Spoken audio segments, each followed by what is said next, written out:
Olá, sejam todos muito bem-vindos. É um prazer enorme fazer parte aqui deste curso do nosso amigo Gabriel. Quero dizer para vocês que todo conhecimento é sempre muito bem-vindo, a evolução é gradativa, nunca desistam. Saiba que todo aprendizado é complemento do outro. É importante que vocês nunca desistam de aprender. O aprendizado te liberta e te evolui. Para quem não me conhece, meu nome é Kézia Figueiredo, sou psicóloga, hipnoterapeuta, especialista em relacionamentos e coach de relacionamento. O que é hipnoterapeuta? Eu faço reprogramação mental através da hipnose. Bem, eu me formei como psicóloga e me especializei em relacionamentos devido a um relacionamento de 20 anos que eu vivi, um relacionamento abusivo, que me desenvolveu crise de pânico e depressão profunda. E então, depois de um tempo, existe uma história por trás disso tudo, eu resolvi ser psicóloga e me especializar em relacionamentos justamente para ajudar as pessoas a saírem de um relacionamento abusivo, identificar ou saberem, aprenderem a se relacionar. Porque acredito que a maioria dos problemas eles surgem quando as pessoas se sentem mal amadas ou elas estão infelizes no relacionamento. Para quem não sabe, o amor, ou seja, se sentir amado é o alimento da tua alma, ou seja, das tuas emoções. As nossas emoções são alimentadas pelo sentimento de amor recíproco. É por isso que os relacionamentos eles são primordiais na nossa vida. Quando você se relaciona de forma errada, por consequência, você vai ter uma turbulência, né? Ou seja, o relacionamento conturbado traz um problema e um dano para a tua vida, tanto profissional, tanto quanto pessoal. Então, nessa pequena aula aqui, eu quero trazer um embasamento, né, de tudo um pouquinho, para você ter uma noção do que é um relacionamento saudável, do que é um relacionamento abusivo, né? Como identificar e como você encontrar a pessoa certa, ou seja, a minha alma gêmea. Primeiro ponto que a gente precisa entender é: não existe alma gêmea. Quem é a tua alma gêmea? Aquela pessoa que combina com você. Como eu vou encontrar uma pessoa certa? Como eu saber se essa pessoa é a pessoa certa para mim? Busque identificar se essa pessoa tem os mesmos valores que os seus. Isso, os mesmos sonhos, os mesmos objetivos. Busque compreender o que essa pessoa pretende da vida. Se for semelhante aos seus, essa é a tua alma gêmea. Por quê? Porque vocês vão caminhar no mesmo propósito, no mesmo objetivo. É lógico que é difícil você encontrar uma pessoa que sonha igualzinho a você, ainda bem, né? Mas que tem que ser uma pessoa que pensa semelhante ou que pelo menos te apoie nos teus sonhos. Por exemplo, você é uma pessoa que deseja sair e ir embora do país, né? E a pessoa com quem você começou a se relacionar não tinha essa ideia ou não pensava nisso, mas te apoia e diz que vai com você. Então, essa tua alma gêmea. Por exemplo, você é uma pessoa que é muito econômica, é focada nessa questão financeira, é uma pessoa que tem estratégias, que é uma pessoa que economiza, né? É aquela pessoa equilibrada financeiramente. E de repente você conhece uma pessoa que é uma pessoa semelhante, né? Não é uma pessoa que tem talvez, não esteja talvez no mesmo patamar, mas é uma pessoa que não esbanja, não joga dinheiro fora, ou seja, aquela pessoa que acredita que aquele seu objetivo ele é válido e então é a tua alma gêmea. Por quê? Porque vocês vão ir alinhando aí os propósitos e os objetivos, certo? Agora, nunca case ou evite, o melhor é não casar com uma pessoa que tem sonhos diferentes, objetivos diferentes, metas diferentes. Por exemplo, você é uma pessoa evangélica. Um exemplo. Você é extremamente devota, né, na igreja católica, e você vai e se relaciona com uma pessoa que não acredita em Deus. São valores extremamente opostos. Isso vai dar conflito na vida futura. No momento que vocês estão namorando, provavelmente não vai dar. Porque vocês estão se conquistando, então você vai cedendo, vai cedendo. Depois que você casa, vai para debaixo do mesmo teto, a história muda. não é mais a mesma coisa. A paixão, ela esfria, isso é perfeitamente normal. E então, se os propósitos não estiverem alinhados e não forem parecidos, isso traz um conflito enorme. Porque você vai querer ir para a igreja e o seu marido, por exemplo, vai falar que não, porque não precisa disso, que você é fanática, e se você for católica, você coloca um santinho lá. Aí se o marido for evangélico, por exemplo, ele não concorda de ter um santo na parede porque ele é evangélico, ele não idolatra. Enfim, uma infinidade de coisas. Então, valores são essas coisas assim semelhantes. Então, nunca evite casar com uma pessoa que tenha valores diferentes dos seus, tá? Então, se você encontrou aí, pra gente resumir, uma pessoa que tem valores semelhantes, objetivos, sonhos, metas semelhantes aos seus, não necessariamente iguais, essa pessoa é a pessoa, é a tua alma gêmea, tá bom? Você nunca vai encontrar alguém que é tudo igual você quer. Sempre vai existir uma coisa que você não concorda. Por quê? Porque nós somos seres humanos, nós somos diferentes. Nós nascemos em casas diferentes, famílias diferentes, princípios diferentes, né? Então você nunca vai encontrar uma pessoa que concorde com tudo com você. E eu acho que se você encontrasse também, seria bem chato, né? Então, essa questão de você encontrar uma pessoa que discorda de você em alguns pontos é perfeitamente normal. Então vamos aproveitar para entender o que seria um relacionamento saudável. Relacionamento saudável é aquele que se tem desentendimento, sim, porém o casal ele chega num comum acordo, né? Ou seja, por exemplo, eu atendi há um tempo recente uma jovem que estava em atrito extremo com o marido pelo fato dele todo final de semana gostar de estar com os amigos bebendo churrascada e tá. Ela falou, eu não concordo com isso, ele é casado, ele não tem que beber e eu não quero um marido bebendo, porque o meu pai bebia, enfim, ela abominava essa questão. Mas isso era o hobby dele, é um homem muito trabalhador, porém ele não abria mão de beber e de estar com os amigos final de semana, mesmo que em casa, mesmo que com ela. E ela não queria de forma nenhuma. E eu disse pra ela o seguinte, quando você o conheceu, quem ele era, o que ele fazia? Ele já bebia? Bebia. Eu falei, você ia junto, partilhava tudo junto, porém agora nós casamos, ele tem que entender que nós somos casados, ele tem que parar com isso, porque eu não aceito um homem, um pai para os meus filhos que beba. Entenda uma coisa, você não pode querer que o outro deixe de ser quem ele é. Vocês podem sim e devem entrar num acordo e buscar o equilíbrio. Como assim? Por exemplo, esse homem eu tinha o costume de beber todo final de semana, de estar com os amigos todo final de semana. Ele fazia disso o hábito. Então, ele casou, agora tem 2 filhos. É importante ele entrar num acordo com essa esposa de um final de semana sim, um final de semana não. Casamento saudável é isso, buscar o equilíbrio. Porém, essa mulher falou, não, eu não quero de forma nenhuma que ele beba em momento nenhum. Eu disse para ela o seguinte, olha, você até pode conseguir isso por um tempo.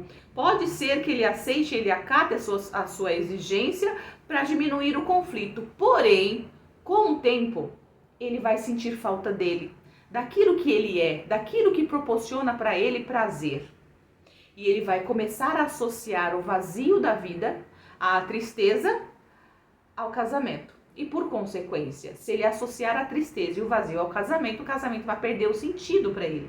Então, com o tempo, pode ser que vocês passem a não viver mais juntos, né? Então, assim, gente, nunca tente mudar o outro ou tirar do outro aquilo que traz prazer para ele. É lógico que agora ele, como um homem casado, deve sim trazer este equilíbrio. Não é todo final de semana que deve beber e curtir. Precisa ter um final de semana com a família. Perfeito. Mas essa mulher também não pode exigir que ele pare 100% de fazer aquilo que é um hobby para ele, certo? Então, o casamento é assim. Casamento é vocês entrarem num acordo naquilo que está tendo um desentendimento. O que a gente pode fazer? Você cede um pouco, o outro cede um pouco. Entenda outra coisa, no casamento não existe quem tem razão. Existe aquilo que funciona para o casal. Às vezes você vai até ter razão, mas no casamento vale mais ter paz do que ter razão. Às vezes a sua razão tem que ficar um pouquinho de lado. Essa mulher, por exemplo, ela tem razão? Se a gente for olhar para uma vida saudável, sim, porque beber sempre não é saudável, né? Mas a razão dela não vai trazer uma felicidade a longo prazo. Eu elaborei um curso para casamento duradouro e feliz. Se você quer um casamento duradouro, é importante você buscar o equilíbrio. Você não é o dono e não é a dona da verdade absoluta. Precisa aprender a ouvir o seu cônjuge, a entender os princípios dele. Busque compreender o que o meu marido gosta, do que ele não gosta, o que traz para ele alegria, o que traz tristeza. Quando você entende os valores do seu cônjuge, quando você entende um pouco mais do seu marido e da sua mulher, busque compreender, saber com quem você está se relacionando. Busque saber com quem você está convivendo. As pessoas estão preocupadas muito em ter as coisas e comprar a melhor casa, e saber se meu marido está me dando um carinho, se não está, se está saindo com aquela outra, se não está, se está passando mensagem, se não está. As pessoas estão preocupadas se meu marido chegou tarde ou se chegou cedo, estão preocupadas se eu emagreci 10 quilos, se eu engordei 20 quilos. Isso tudo é superficial, isso tudo é complemento. O que realmente faz de um casamento duradouro e feliz não é nem a ausência de conflitos. Todo casal vai ter conflito. É a capacidade que vocês têm de lidar com os conflitos. É a capacidade que você tem de buscar entender quem é essa pessoa que você está ao lado. Como foi a infância dessa pessoa? O que afeta profundamente essa pessoa? O que afeta profundamente a minha mulher, o meu marido, que eu não devo falar? Famoso botãozinho vermelho, que você fala talvez, por exemplo, eu atendi uma jovem esses dias que ela está extremamente angustiada porque ela está obesa, porque ela tomou medicação e isso fez com que ela engordasse, corticoide, engordou demais. E o marido dela falar que ela está obesa, ou a família falar que ela está obesa, isso inflama ela. Como assim? Falar que ela está obesa mexe com a ferida dela. Ou seja, esse é o botãozinho vermelho dessa jovem. O que esse marido tem que fazer? Não tocar nesse assunto, não falar que ela está obesa. Porque quando que fala que ela está obesa, ela já sabe disso, isso para ela é uma ferida. Então quando toca na ferida, ela inflama, ela grita, ela chora, ela fica triste, ela fica aborrecida. Então o que a gente pode fazer? Mas ela não tá mesmo? Tá, mas pode evitar falar sobre o assunto. Então é isso que a gente vai precisando entender. Por exemplo, o seu marido, ele teve um pai cachaceiro, né, que abandonou ele, por exemplo. Aí você fala, você foi um abandonado da vida, seu pai era um cachaceiro, espero que você não seja. Você está apertando no botãozinho vermelho, né? Ou seja, é algo que é já uma ferida da pessoa. Enquanto ela não tratar essa ferida, ela vai sempre se sentir muito mal ao ser tocado nesse ponto, certo? Então, evite. E como que eu evito? Quando eu conheço, quando eu sei. Então, busque conhecer o seu marido, busque conhecer a sua mulher, busque saber o que dá prazer para ela, busque saber o que dá prazer para ele. Às vezes uma simples coisa, às vezes é a forma de passar a manteiga no pão, às vezes é um café mais amargo que a mulher gosta e que o marido poderia fazer, às vezes o marido quer que a mulher coloque a comida no prato, porque fazendo isso ele se sente amado. Mas se você não perguntar, você nunca vai saber. Comece a fazer isso desde o momento do namoro. Sim. E continue a fazer depois que casar. Entendam uma coisa de vez por todas. Casamento não é um troféu que você ganhou, que você coloca na estante e nunca mais tira poeira. Muito pelo contrário. A partir do momento que você casou, é um momento maior de desafio. Por quê? Porque vocês estão dentro da mesma casa, dividindo problemas, dividindo as dores e dividindo alegrias. O desafio se torna maior, vocês precisam se dedicar ainda mais um para com o outro. Continue ou intensifique a fazer aquilo que vocês faziam quando estavam namorando, ou quando faziam um pelo outro para conquistar. É muito comum você observar as pessoas depois que se casam, elas param de ir para o cinema, o marido para de trazer o chocolate, para de fazer o elogio, só começa a apontar os defeitos, o arroz que não saiu, a mulher reclama do marido que chegou atrasado, o homem reclama que a mulher não deu atenção, só reclamam. Quando namoravam, só elogiavam. E depois que casa, só reclama. Onde está o problema? Não é no papel que você assinou que casou, é em vocês que não estão sabendo separar as coisas. Vamos resolver problemas. E quando está tudo bem, vamos aprender a elogiar Comece alimento, o alimento do casamento, do relacionamento, o elogio. Aprenda a elogiar o seu cônjuge, alguma coisa que ele fez de bom, ou que ela fez de bom. Seu marido fez uma compra, ô amor, que bom que você fez compra, tava faltando arroz.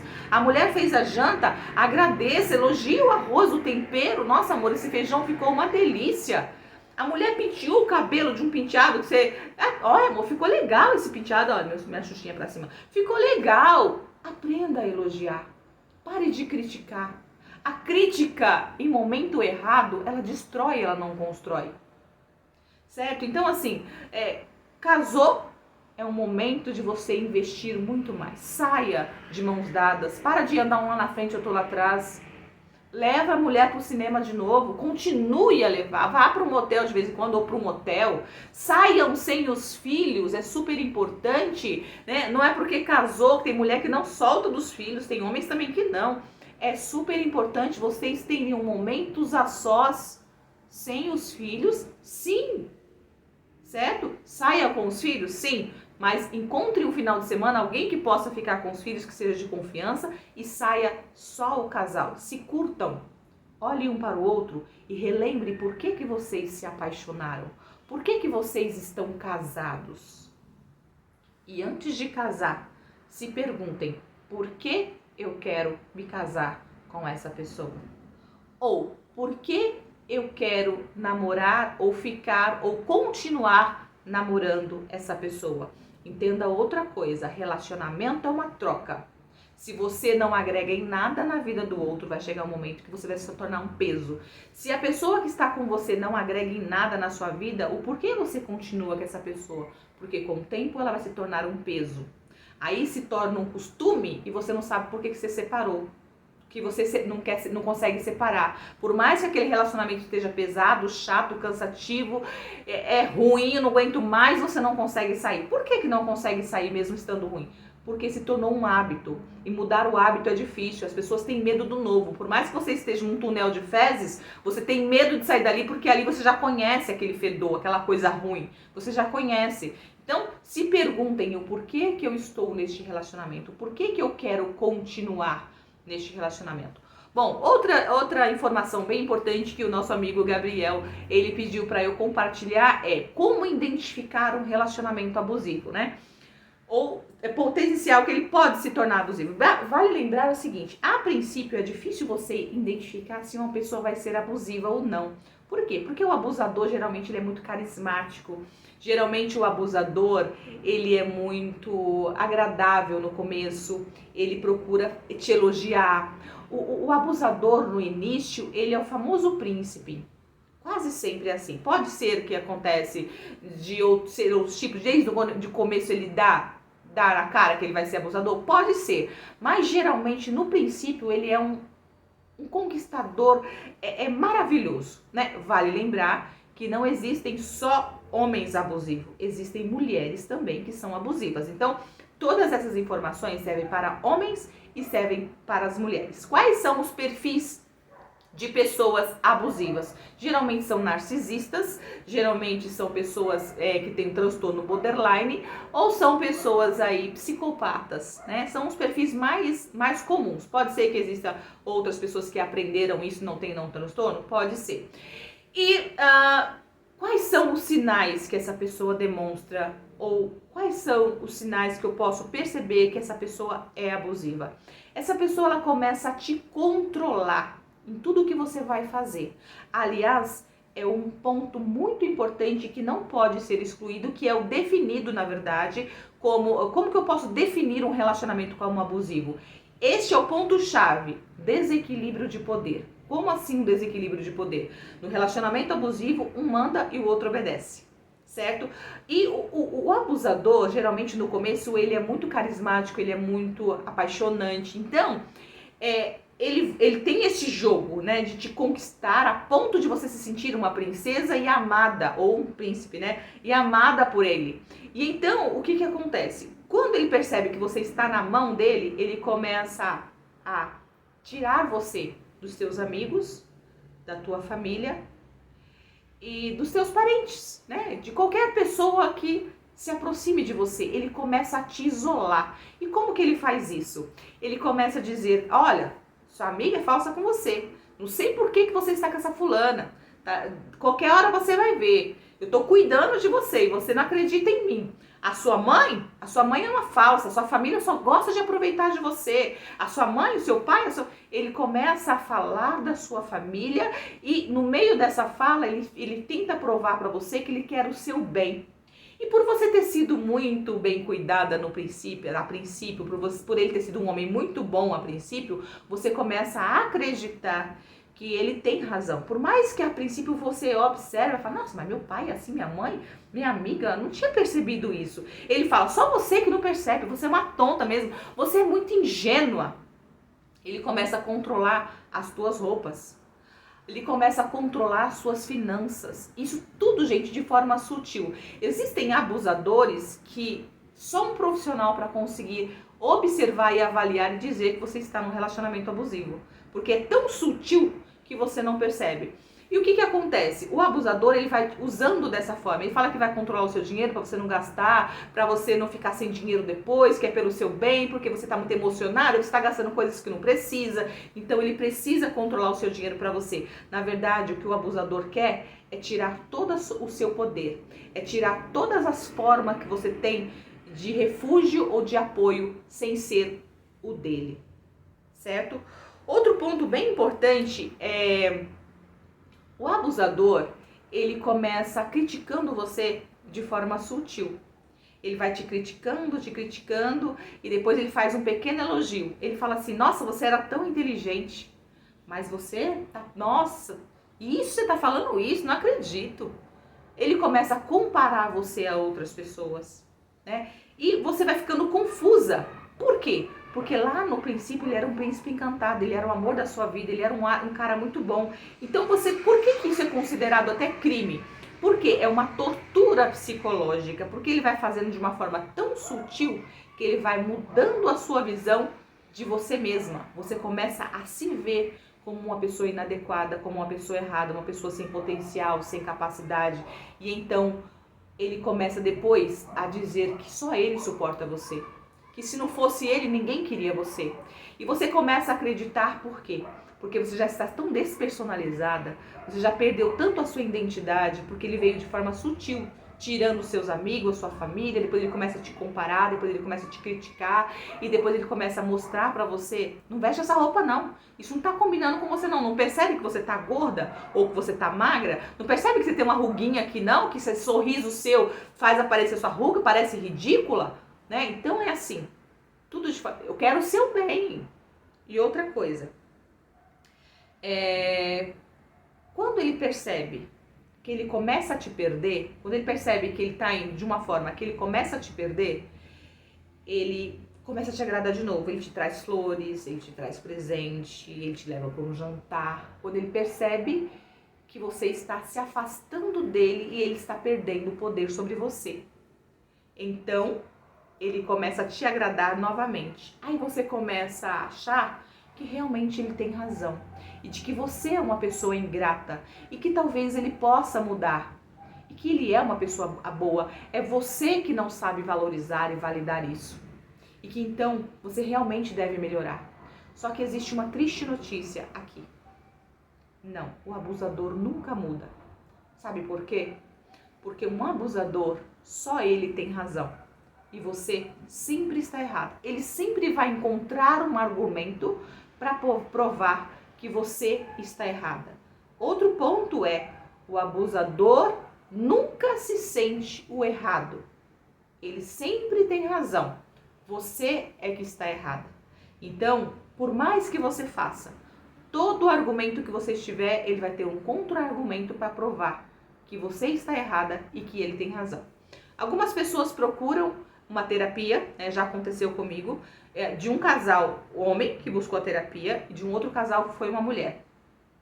Quando o abusador ele vai para uma terapia, muitas vezes ele vai porque a vítima, a gente considera a vítima que está sendo abusada, ele vai porque ele percebe que está perdendo o controle sobre a vítima, ele até vai para a terapia. O problema é que quando chega lá, ele tenta manipular o profissional.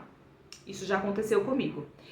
E não foi só uma vez. Ele tenta manipular o profissional contra a vítima, assim como ele faz. E quando ele percebe que ele não consegue manipular o profissional, que é o psicólogo, ele vai contra o profissional e ele diz para a vítima que o profissional está tendo estratégia errada, que ele é um péssimo profissional, que ele vai denunciar e que ele vai processar e que como pode você dar credibilidade para esse tipo de gente, que esse profissional não é profissional coisa nenhuma, né? A mulher que eu atendi, de um outro estado, estava indo muito bem, porque assim, quando a gente vai fazer terapia com um casal que existe uma relação abusiva, você tem que ir de forma muito sutil para você identificar se realmente é um relacionamento abusivo ou se realmente a pessoa está machucada.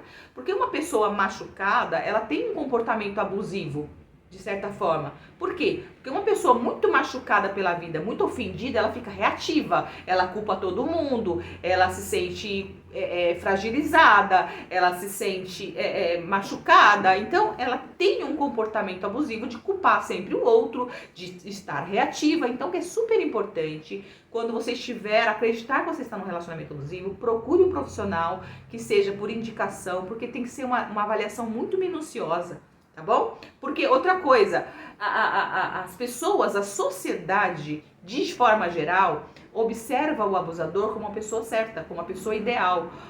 Para a sociedade, o abusador é o correto. Por quê? Porque ele se apresenta dessa forma, como uma pessoa muito boa, como uma pessoa que gosta demais de você, que cuida de você, mas você é uma pessoa que não se valoriza, que não valoriza ele, que está sempre reclamando da vida. Então, é super importante que você busque por um profissional que saiba avaliar. Então, a princípio, o profissional, ele precisa ter muita cautela, ele precisa analisar de forma, por um tempo, até chegar a uma conclusão de que ali existe uma relação abusiva. Porém, quando você mostra que existe algo de errado com o abusador, por exemplo, este casal que eu atendi de longe, eu percebi que a mulher era abusiva, né?